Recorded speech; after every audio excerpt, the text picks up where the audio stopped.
Paunawa, ang lahat ng nakapaloob sa kwentong ito, ay pawangkathang isip lamang, at hindi tunay na nangyari. Salamat po.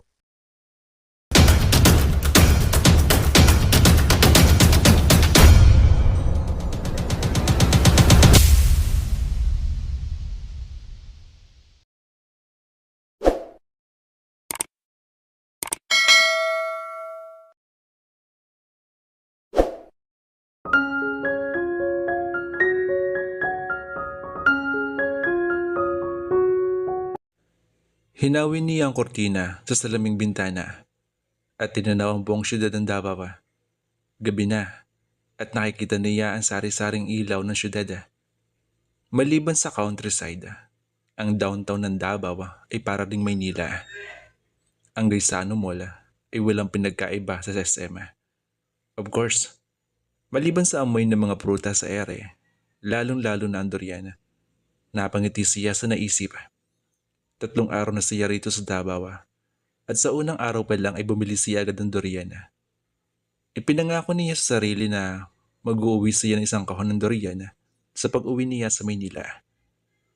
Nang mula sa kung saan ay pumasok sa kanyang isip ang nakadagpong lalaki.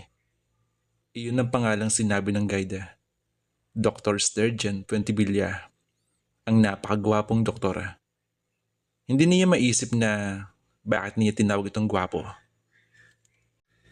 Pero kamukha nga ba niya ang Hana na sinasabi ni Jose? Humugot siya ng malalim na paghinga. Ibinaba ang kurtina. 8:30 na ng gabi. Nagdadalawang isip siya kung maghahaponan ba siya sa ibaba o hindi na. Hindi naman siya nakakaramdam ng gutom. Isa pa ay late na marahil para sa hapunan. Nasa ganun siyang pag-iisip nang may kumatok. Humakbang siya patungo sa pinto at binuksan niyon. Yes?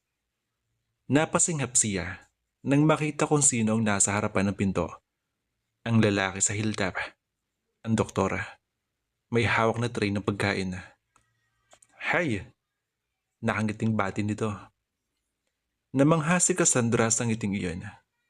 Kanina sa hilltop ay galit at panunuya ang nasa tinig nito. Maliban na lang siyempre ng matanto nito ang pagkakamali. Napansin niya ang ngipin nito na para bang pangkomersyal. Perfect at napakaputi. I had this feeling na para kong specimen sa ilalim ng microscope. Lumapad ang ngiti nito. Alam niya ang ibig sabihin. Umikot ang mga mata ng dalaga. Okay, hi, sagot niya. Sa distansya nilang dalawa na halos 3 dangkal, ay mas nalalanghap niya ang maskikulo nito kaysa sa pagkain nasa striya. Hindi mo ba ako papapasukin? Iniintay kasi kita kanina sa baba kung kakain ka para sa hapunan mo. Nainip ako. So, I decided na dala kita ng pagkain. Papapasukin. Gusto niya mag-shock. Ang lalaking ito ay hindi niya kilala. Baka mamaya rapist ang doktor na ito. Sinaway niya ang sarili sa naisip at tinitigan uli ang lalaki. Mukha itong waiter na nagdadala ng room service meal. Hindi bagay. Napangiti siya ng pilit. Mag-isa kasi ako dito eh. Bahagya niya nilingon ng silid. Lumapad ang ngiti ng lalaki. Kailangan ko bang malaman yon? At saka, huwag kang matakot sa akin. Hindi ako nakakatakot. Hindi ako nananakit. Tumaas ang kilay ni Cassandra Roy. Kasabay ng paglitaw ng tipid ng ngiti, na agad na itinago sa pamamagitan ng pagyuko sa tray na hawak nito. Hindi nananakit. This man no doubt is more dangerous than the 18-foot crocodile na nakikita niya sa park kanina. Sinundan ni Sturge ang tingin niya. Don't worry. Totoo ang sinabi ko. Sorry nga pala kanina sa nangyari. Nag-aalangan siya kung papapasukin sa loob ang silid niya ang lalaki. Masyadong intimate na magiging dating noon. Pero bago siya nakapagdesisyon na kung ano ang gagawin, humakbang papasok si Sturgeon at tuloy-tuloy sa loob ng silid. Ipinato nito sa naroong mesa ang hawak na tray. Pagkatapos ay nilingon siya. Kung wala kang tiwala sa akin, Amayos nitong sabi sa kanya na natiling nakatayo sa may tabi ng pinto. Pwede kang umalis. Bukas naman ang pinto eh. Bahagya siyang napahiya. Banayad na isinara ang pinto at humakbang palapit dito. Sinulya pa ni Cassandra ang pagkain sa tray at noon lamang na pagkaukulan ng pansin ang laman noon. Dalawang set ng roast beef with beans and mashed potatoes and button mushrooms na sa tingin niya ay napakasarap. Orange juice na nasa baso na may nakalagay pang thin slice orange sa bibig ng baso at may nakatusok na cherry sa toothpick. Isang goblet na may hawak na alak at isang libo at isang pinaghalo-halong prutas na nakalagay sa pinya na inilisan ng laman. Agad siya nakadama ng gutom. Hinila ni Sturgeon Silya. Please, wika nito at pinapaupo siya. Kung hindi mo gusto ang pagkain dala ko, magpapakuha tayo ng bago. Okay na yan. Aniya at naupo agad.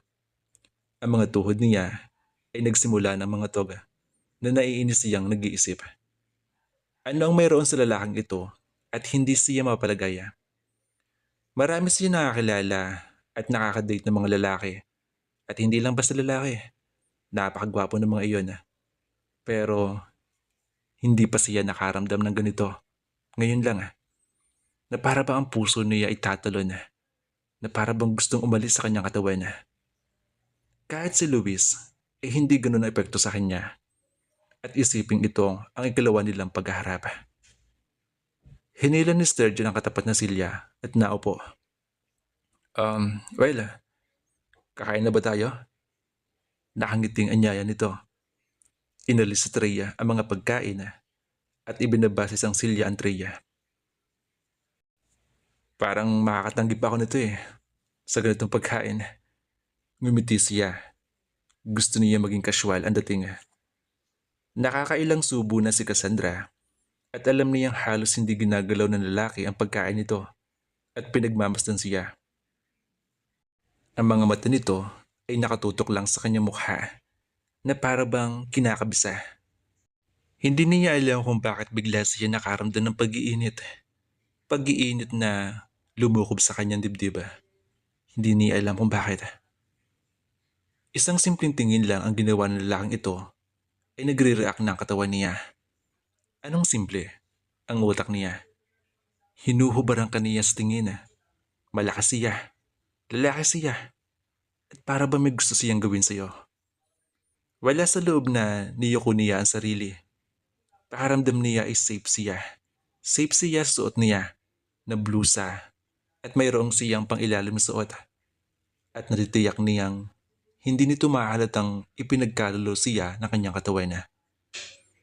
Ibinaba niya ang tinidor sa plato at tumingin sa kaharap. Look, mister. Sinabihan niya iyon ng buntong hininga para hindi nito mahalita ang kanyang kaba. Sturgeon na lang. Natitiyak ko naman na sinabi na sa iyo ni Jose kung sino ako, no? Alright, Sturgeon. Wika niya sa formal na tono. Yung mga mata mo ay para bang, ewan ko, hindi ako mapakali. Pero, wag mong ibigay na ganyang tingin sa akin kasi hindi ako yung tipong babae na nagpapadalas tingin. Pinagbigyan kita ng pagsaluhan natin itong dalamang pagkain dahil hindi ko galing manghiya ng tao. Umiti siya ng peke. Bakit hindi natin tapusin ang pagkain dala mo at pagkatapos pwede ka na ulit lumabas? Okay? Ine-expect niya na sisimangot ito sa mga sinabi niya. Pero sa halip ay gumuhit ang ngiti sa mga labi nito. Na para bang napaka-inosente ng ngiting iyon na para bang totoo na lalong nagpagwapo si lalaki. Iniisip ko lang kasi kung paano kita napagkamalang si Hana. Hindi ka naman siya pero para bang ikaw siya. Sinurin nitong muli ang tingin ng mukha niya. Hindi niya matagalang salubungin ng mga tingin nito. Nagbaba siya ng paningin. Hana? Ulit niya sa pangalang binanggit na tila ba hindi niya ito narinig kay Jose. A friend? Lover? Or what? Sino bang Hanang ito? Bulong niya sa isip. Sinagot ni Sturgeon na nasa isip niya. Oo, kababata ko siya at kaibigan. Kahit na mas matanda ako sa kanya. Magkaibigan matalik ang pamilya namin. Bahagya siyang tumango. Dinampot niya nakatusok na cherry at sinubo. Kamukha ko ba siya talaga? Mapagkakamalang kayong magkapatid kung hindi man ikambal. Muli siyang tumingala at bahagyang kumunot ng noo. Talaga? Tanong niya dito na parabang sinisigurado ang gusto nitong sabihin sa kanya. Oo, sagot nito at huminga na malalim. Magkahawig kayo. Physical features. Alam mo yung biglang tingin. Kamukhang kamukha mo siya. At yung taling mo sa baba mo. Para para bang kambal na kambal kayo. Magkatulad na magkatulad. Bumaba ang tingin nito sa dalawang maliliit at buhay na nunal niya sa kaliwang bahagi ng baba niya. Mayroon din niya si Hana. Bagamat mas bagay sa iyo ang mga nunal mo. Buhay at mumunting nunal. Bahagyan nag-init ang mukha niya sa obvious na compliment nito. Niyo kung muli ang pagkain. You have a very expressive honest eyes. Kanina nakatagilid ka, akala ko talaga ikaw siya. At kung hindi mo sinabing kararating mo lang galing sa Maynila at dito sa hotel tumutuloy ay hindi ako maniniwala. At nakita ko si Jose. Kahit siya. Akala niya ikaw si Hana. Ngumiti siya.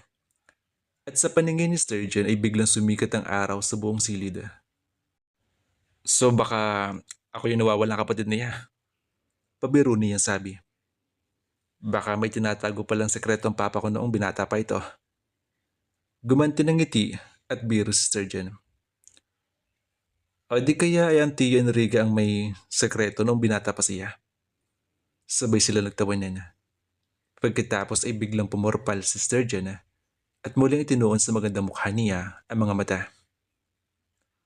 If you don't mind, ilang taon ka na ba? Tanong nito makalipas ang ilang saglit. 21. Si Hana. Balik niyang tanong. 19 na si Hana. Pero mas mukha kang bata.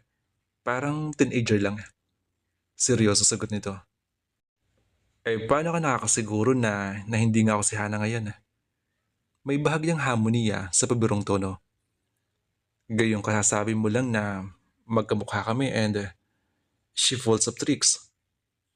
Hindi siya makapaniwala na may dalawang taong magkamukha na hindi naman magkapatid.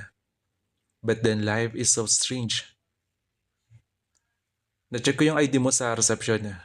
May address at phone number ka roon. Tinawagan ko at in-inquire ko saan lugar iyon. Sa Bulacan. Of all places, and counted myself lucky. Meron akong friend sa may kawayan. Nakasama ko sa practice sa Amerika at may clinic siya sa sandali ito nag-isip. Hindi pinansin ang panlalaki na mga mata niya. BA, yes, that's it. BA Diagnostic. At kanina lang, may nalaman ako tungkol sa'yo. Tumitig ito sa dalaga. His face soft-ended at sa banay na titig ay nagsalita ito. Ikinalulungkot ko nangyari sa mama mo. Naningkit ang mga mata ni Cassandra roon. Itinulak sa gitna ng mesa ang pagkain at tumayo. Wala kang karapatan na paimbestigahan ako. Paggalit niyang sabi. Mas naroon ang pagkapahiyang baka pati ang tungkol sa kanila ni Luis ay nalaman ito. Please, Cassandra, at wala kang karapatan tawagin ako sa pangalan ko. Putol niya dito. Nagpupuwis ang dibdib niya sa inis. Para siyang kriminal na iniimbestigahan ng lalaking ito. Tumayo ang lalaki at hinawakan siya sa braso. Napapitlag siya nang maramdaman iyon na tila siya napaso. Nagbuntong hininga si Sturgeon at inalis sa mga kamay. Ang friendly atmosphere ay naglaho bigla. Kung makikinig ka lang, explain ko lahat sa'yo. Please, pakausap nito. At bakit mo may explain, ha? Angil niya. Ang sabi mo, magkababata kayo ng hanang ito So paano mo ako nagpagkamali sa kanya? Oh, ang mga tao sa ibaba bagamat nagulat na makita ako, ay hindi nag... Pwede ba? Gabi na. Nakataligod ka sa pawawalang araw. Kaya please, pakinggan mo ako. Pakinggan? Isa lamang itong cheap gimmick mo para lokohin at maisahan ako. Nakita niya nagpikit na mata si Nathan na para ba nagpipigil. Pagkatapos ito mangala sa kanya na nasa mga mata ang warning. Iisa lang ang parang alam ko para tumigil ka sa pagsalita mo. And don't you ever dare me dahil gagawin ko. Bumaba ang mga mata nito sa mga labi niya. Nanlaki ang mga mata ni Cassandra na sang iglap na maintindihan ang gustong sabihin ng lalaki. Wala sa loob na napatras hindi dahil sa natatakot siya, kundi sa biglang pag-iinit ng buong katawan nang maisip niya na baka nga na hagkansin nito. Nakikita pa man din niya sa mga mata nito na gustong gusto nitong gawin ang sinabi nito. Tumaas ang sulok ng bibig ni Sturgeon sa bagyang ngiti. Ngayon, makikinig ka na ba sa akin? Naupo siya sa gilid ng kama at hindi kumibo. Hindi siya makapaniwalang narito siya sa loob ng silid ng hotel at may kasamang lalaki. May matinong tao po bang mag-iisip na nag-uusap lang sila? Pero ano ba ang pakialam nila? Narito siya sa malayong lugar at wala nakakilala sa kanya. Siguro naman pwede na. Amused na wika ng binata sa biglang pananahimik niya. Hindi mo may alis sa akin ang pagkamalan ka, Cassandra. Simula nito.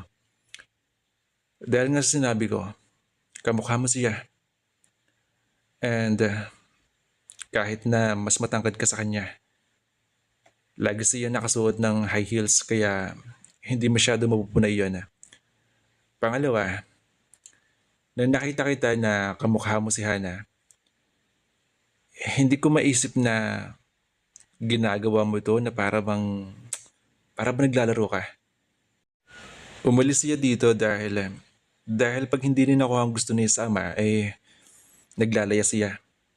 At napaka-spoiled brat niya. Nabangiwi si Cassandra sa huling sinabi nito. Nag-iisang anak si Hana. Mabilis na dugtong ng binata bilang paliwanag sa huling sinabi. Nararamdaman niyang hindi gustong sabihin ni Sturgeon iyon. Ayaw naman siguro nito yung pagkalulo ang babae. May sakit sa tiyo Enrique at hindi ko papayagang gawin na naman niya ang ganun sa ama niya. Na naman? Anong ginawa niya? Tanong ng dalaga. Nagimit ng mga balikat ng binata. Personal na iyon at pampamilya. Ganun ba? So, it's none of my business sa mga lahat ng ginawa niya. Formal at patabog niya sabi. Pero kung gusto mong paniwalaan kung hindi lang gimmick ang pagkakamali mo sa akin, sabihin mo na kabuuan ang kwento mo. Isang buntong hininga pinakawalan ni Sturgeon at nanatiling tahimik na ilang sandali. Gusto nang isipin ni Cassandra na hindi nito itutuloy ang sinasabi na muli ito magsalita. 2 years ago, nawala siyang bigla sa hysteria ng mga magulang niya. Pagkalipas ng 2 araw ay nakatanggap ang Tio Enrique at Tio Consuelo ng isang ransom note, 5 milyon dahil nakidnap siya. Doon nagsimula ang sakit ng papa niya. Ano nangyari? Ang nasa isip ni Cassandra ay baka masamang sinapit ni Hana sa kamay ng mga kidnappers. Ayun, ibinigay ng Tio Enrique ang kalahati ng pera. At yung kalahati naman ay kung may babalik si Hana. Pumayag naman ang kidnappers na ganun sa tap. At ibinalik si Hana makalipas ang 3 araw matapos ang negosasyon niya. So, okay lang ba siya? Hindi pinansin ni Sturgeon ang tanong niya at nagpatuloy. Ang tanging flow lang sa pangyayari ay nang may tawagan siya ilang oras matapos siyang makabalik. Ito was Susun at nakatape pa ang telephone line sa kanila. So, ano nangyari? More or less, ay may hinala si Cassandra sa susunod itong sasabihin. Ang simpatyang bumangon sa dibdib para kay Hana ay unti-unting natunaw. Paismid na ngumiti si Sturgeon. Ang pagkidnap sa kanya ay gawa-gawaan lang niya. Nanlambot ang dalaga roon at napasinghap. Nagpatuloy naman si Sturgeon. At bagamat nagalit ang Tio Enrique, ay hindi tulad ng matinding galit ni Tia Consuelo. Kaya hindi ininda ni Hana ang galit ng ina. Alam kasi nito na kakampi nito ang ama. At saon na lang ang galit ng matandang lalaki. At ang katwiran niya, kanya naman daw yung perang iyon. Kinuha lang niya. Hindi siya makapaniwala sa narinig. Then, after ng araw na iyon, nagpaalam itong aalis patungo sa ibang bansa. Patuloy ni Sturgeon. More or less ay alam na namin ang lahat kung bakit. Dahil nasa kanya lahat ng pera. Nasa na siya ngayon? Nagkipit na mga balikat si Sturgeon kasama ang buntong hininga. Sino nakakaalam kung ano namang kalokohan ang gagawin ng babaeng iyon. Mas nag-aalala ako sa mga magulang niya kaysa sa kanya. At dahil hindi siya makahingi ng malaking halaga sa ama niya, dahil na rin sa pag-awat ng Tia Consuelo. So, kinuha niya lahat ng mga jewelries. Mabuti na lang at ang ibang heirloom ay nasa pang-iingat ng bangko. Kung hindi, baka tinangiri lahat lang iyon. Pero bakit hinayaan ng papa niya na mamihasa si Hana sa mga gawain ganun? Nalilitong tanong ng dalaga. Matagal bago sumagot si Sturgeon. Lumakad patungo sa mesa at dinampot ang wine goblet at dinala sa bibig. Hawak pa rin ang kristal ang alak nang sumandal ito sa dingding. Minsan nang tumigil ito, sasabihin at saka nagibit ng mga balikat. Nag-iisang anak lang siya, Cassandra. At hindi ko masisisi ang Tio Enrique na i-indulge ang whims at yung caprice ng anak. And she could have done worse kung hindi magpit ang pera ng Tia Consuelo. Isa sa mga dahilan kung bakit hindi sila magkasundo mag-ina. Tumango siya. Alam niyang may ibang gustong sabihin sa Sturgeon. At marahil ay naisip nitong isa siyang estranghero para sabihin na higit pa sa impormasyong ibinigay na sa kanya. Kung tutuusin, ay marami nang sabi ang binata sa kanya. Mga impormasyon na dapat hindi nito sabihin sa kanya dahil hindi naman talaga sila magkakilala. At nakaya naman sinabi nito iyon ay upang bigyang katwiran ang pagkakamali nito sa kanya. Ngayon, pinapatawad mo na ba ako? Pwede na ba nating tapusin ang pagkain? Sabi nito at ngumiti. Wala na siyang gana kumain. But how could she refuse that lazy at sensual smile na iyon? Kinabukasan, nagising si Cassandra sa tunog ng telepono sa ibabaw ng bed table niya. Sinulyapan niya ang relo na nakatabi sa telepono. 9:00 na ng umaga.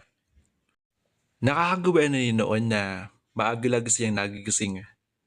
Pero ang buong kaisipan niya kagabi ay okupado na ni Sturgeon. At napaka-strange niyon dahil sa sunod-sunod na mga gabi, hali-halili sa isip niya ang nangyari sa ina at ang ginawa ni Luis. Hello? Wika niya sa namamaos pantinig. Good morning. Si Sturgeon iyon sa amis na tono. Ako ba ang gumising sa'yo? Agad na pagbilis ng pintig ng puso niya sa pagkarinig sa tinig nito. Hindi. Gising na ako. Pagsinungaling niya. Bakit nga pala napatawag? Iimbitahan ka sana sa Puente Villa Farm ngayong umaga. Puente Villa Farm? Oo, sa amin. Naikwento ko sa mama ang pagkikita natin kahapon at ang pagkakamali kong ikaw si Hana. Gusto ka makita ng mama ko, Cassandra. Naroon din ang Tio Enrique at ang Tia Consuelo. May kaunti at mabilang salo-salo sa farm bilang pasasalamat sa magandang ani ng mga pananim. At tuwin ay kasabay iyon ang birthday ng mama. Pampamilya yun eh. Tuluyan si nagising. Hindi naman ako miyembro ng pamilya, Sturgeon. At walang dahilan para isama mo ako roon. Kung hindi mo ako napagkapalan kahapon, ay hindi tayo magkakilala ngayon. Bagay natawa si Sturgeon. Kung lahat ng tao ay kamukha mo ang katwiran, Cassandra, di wala na magkakilala at magkakaibigan. Saan ba nagsisimula ang pagiging magkaibigan? Kundi sa pagiging estranghero muna sa isa't isa, hindi ba? Pero hindi ka magsisisi, promise. Agap ni Sturgeon sa protesta niya. Magiging kumpleto ang bakasyon mo dito sa Davao. From now on, I am appointing myself as your official tour guide. Okay? Napangiti siya sa sinabi ng lalaki.